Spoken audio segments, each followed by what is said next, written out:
രാഷ്ട്രീയത്തിൽ സജീവമായി മുൻ അമേഠി എം പി സ്മൃതി ഇറാനി ലോക്സഭാ തെരഞ്ഞെടുപ്പിലെ കനത്ത തോൽവിക്ക് പിന്നാലെ കുറച്ചു നാളുകളായി നിശബ്ദമായി തുടരുകയായിരുന്നു അവർ. ഇതിനിടയിലാണ് ഇപ്പോൾ രാജ്യതലസ്ഥാനത്ത് ബി.ജെ.പിയുടെ പ്രവർത്തനങ്ങളിൽ സ്മൃതി സജീവമായി പങ്കെടുക്കുന്നത്.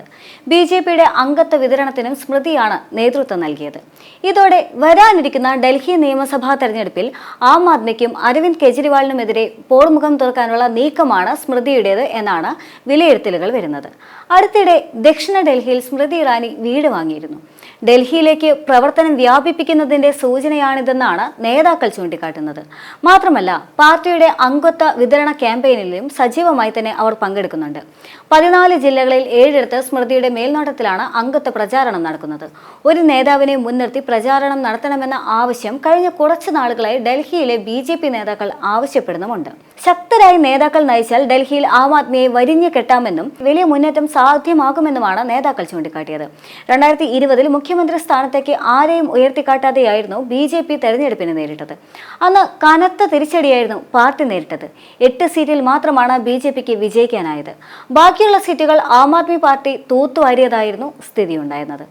അതേസമയം തന്നെ ഒരു നേതാവിനെ മുൻനിർത്തി തെരഞ്ഞെടുപ്പിനെ നേരിടാൻ തീരുമാനിച്ചാൽ എം.പിമാരായ മനോജ് തിവാരി, ബാംസുരി സ്വരാജ്, ഡൽഹി ബി.ജെ.പി അധ്യക്ഷനായ വീരേന്ദ്ര സച്ദേവ, പശ്ചിമ ഡൽഹി മുൻ എം.പി ആയ പർവേഷ് വർമ്മ തുടങ്ങിയ നേതാക്കളുടെ പേരുകൾ പാർട്ടിയുടെ പരിഗണനയിലുണ്ട് എന്നാണ് ബി.ജെ.പി വൃത്തങ്ങൾ പറയുന്നത്. ശക്തനായ നേതാവിന് കീഴിൽ അണിനിരന്നാൽ ഐക്യത്തിന്റെ സന്ദേശം നൽകാൻ സാധിക്കുമെന്നും നേതാക്കൾ ചൂണ്ടിക്കാട്ടുന്നുണ്ട്. 2015 കിരൺ ഖേദിയെ മുഖ്യമന്ത്രി സ്ഥാനാർത്ഥിയായി ഉയർത്തിക്കാട്ടി ബി.ജെ.പി തെരഞ്ഞെടുപ്പിനെ നേരിട്ടെങ്കിലും കനത്ത തോൽവിയാണ് പാർട്ടി രുചിച്ചത്. അതുകൊണ്ട് തന്നെ ഏതെങ്കിലും ഒരു നേതാവിനെ മുൻനിർത്തി തെരഞ്ഞെടുപ്പിനെ നേരിടുന്നത് അനുകൂല തരംഗമുണ്ടാക്കുമെന്ന വിലയിരുത്തലുകൾ തെറ്റാണെന്നാണ് ഒരു വിഭാഗം പറയുന്നത്.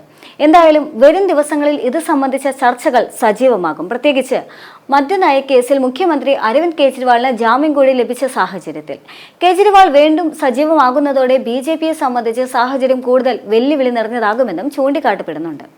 അതേസമയം തന്നെ മദ്യനയ അഴിമതി കേസിൽ കഴിഞ്ഞ ദിവസം രാത്രിയോടുകൂടിയാണ് അരവിന്ദ് കെജ്രിവാളിന് ജാമ്യം നേടി പുറത്തിറങ്ങിയത്.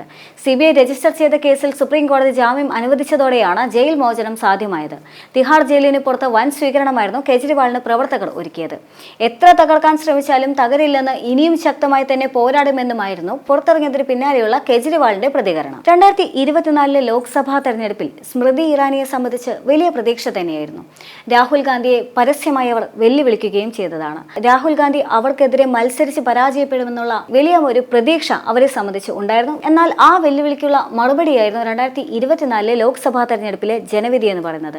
സ്മൃതി ഇറാനി പരാജയപ്പെട്ടത് രാഹുൽ ഗാന്ധിയോടല്ല, കേവലം ഒരു കോൺഗ്രസ് നേതാവിനോടാണ് എന്നുള്ളത് അവിടെ ഏറ്റവും വലിയ ശ്രദ്ധേയമായ ഘടകം തന്നെയായിരുന്നു.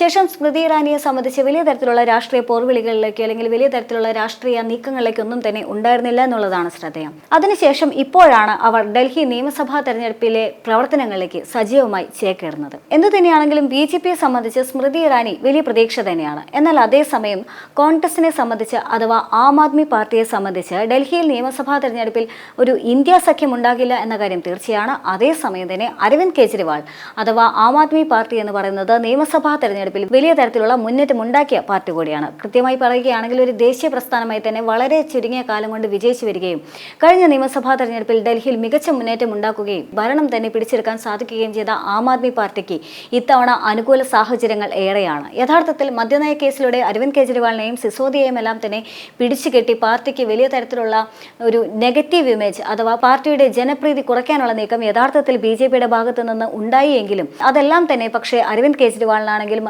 ആം ആദ്മി പാർട്ടിക്കാണെങ്കിലും വലിയ തരത്തിലുള്ള മുന്നേറ്റമാണ് ഉണ്ടാക്കി കൊടുത്തത്. കൃത്യമായി പറയുകയാണെങ്കിൽ അരവിന്ദ് കെജ്രിവാളിന്റെ ജാമ്യവും അദ്ദേഹത്തിന്റെ അറസ്റ്റും എല്ലാം തന്നെ ഡൽഹിയെ ഒന്നടങ്കം തന്നെ പ്രകമ്പനം കൊള്ളിച്ചിരുന്നു. ഒരർത്ഥത്തിൽ ഡൽഹിയെ മാത്രം എന്ന് പറയാൻ സാധിക്കില്ല, രാജ്യത്ത് എമ്പാടുമുള്ള വലിയ തരത്തിലുള്ള രാഷ്ട്രീയ നീക്കങ്ങളിലേക്കെല്ലാം തന്നെ അദ്ദേഹത്തിന്റെ അറസ്റ്റും ജാമ്യവും എല്ലാം തന്നെ നയിച്ചിട്ടുണ്ട് എന്നും പറയാൻ സാധിക്കും. അതുകൊണ്ട് തന്നെ ഇനി ഡൽഹിയെ സംബന്ധിച്ച് ഡൽഹിയിൽ വരാനിരിക്കുന്ന നിയമസഭാ തെരഞ്ഞെടുപ്പ് എന്ന് പറയുന്നത് വലിയ തരത്തിലുള്ള രാഷ്ട്രീയ പ്രാധാന്യമുള്ള ഒരു തെരഞ്ഞെടുപ്പ് തന്നെയാണ്. ആം ആദ്മി പാർട്ടിക്ക് തങ്ങളുടെ തിരിച്ചുവരവ് കാണിക്കാനുള്ള അവസരം കൂടിയാണ്. ബി.ജെ.പിയെ സംബന്ധിച്ച് തങ്ങളുടെ നീക്കങ്ങളൊന്നും തന്നെ പാളിപ്പോയിട്ടില്ല എന്നുകൂടി തെളിയിക്കാനുള്ള അവസരമാണ്. ഈ സാഹചര്യത്തിലാണ് സ്മൃതി ഇറാനി സജീവമായി രാഷ്ട്രീയത്തിലേക്ക് ഇറങ്ങുന്നത്. സ്മൃതി ഇറാനിയെ സംബന്ധിച്ച് വലിയ സ്വീകാര്യത അമേഠിയിൽ ലഭിച്ചിരുന്നു എന്നതും ശ്രദ്ധേയമായ ഘടകം തന്നെയാണ്. തിരിച്ച് ഡൽഹി നിയമസഭാ തെരഞ്ഞെടുപ്പിലേക്ക് എത്തുമ്പോൾ തിരിച്ച് അവർക്ക് അതേ സ്വീകാര്യത ജനങ്ങളിൽ നിന്ന് ലഭിക്കുമെന്ന പ്രതീക്ഷയിൽ തന്നെയാണ് ബി.ജെ.പി നേതൃത്വമുള്ളത്.